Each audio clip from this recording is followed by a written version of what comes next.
ఆయన ఎవరో నీకు తెలుసా? ఫాదర్ నీతోనే మాట్లాడుతున్నారు Abhishek. Govindaraj,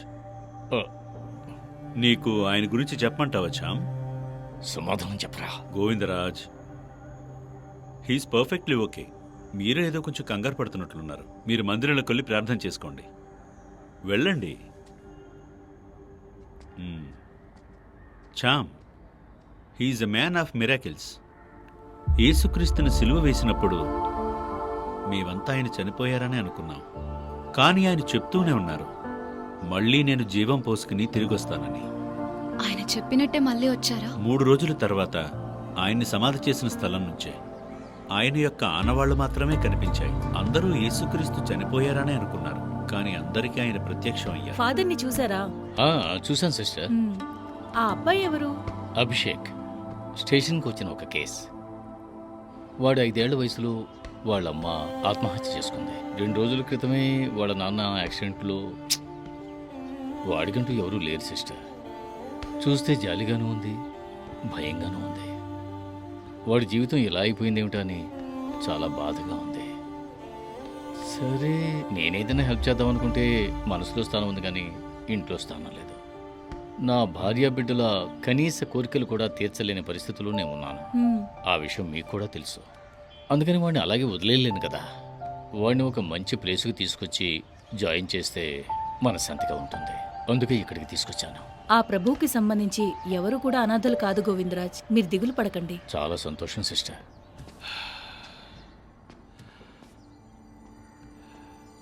come my sun.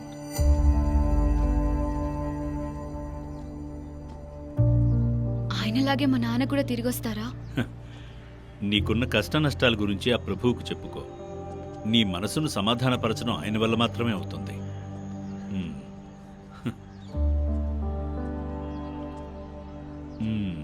ఆ దేవునిపై చాలా విశ్వాసంతో ఉన్నాడు, కానీ తన మనసులో ఎంతో బాధపడుతున్నాడు.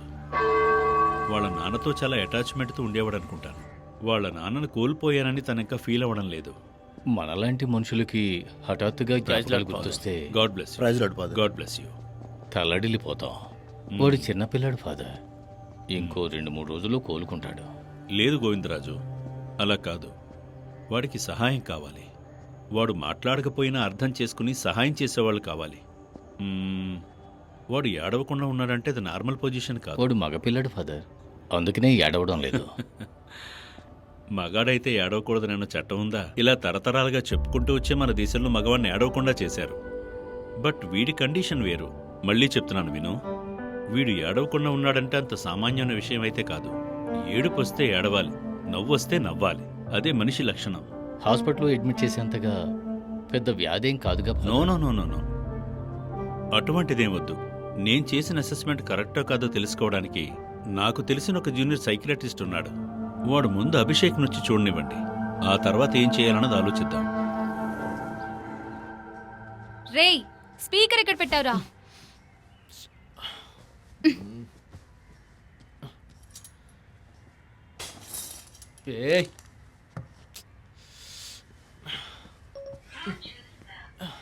ఓ,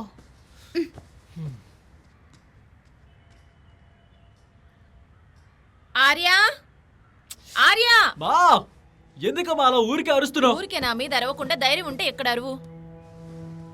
రే ఆర్యన్, ఫోన్ స్విచ్ ఆఫ్ చేసి పెట్టి నిద్రపోతున్నావా?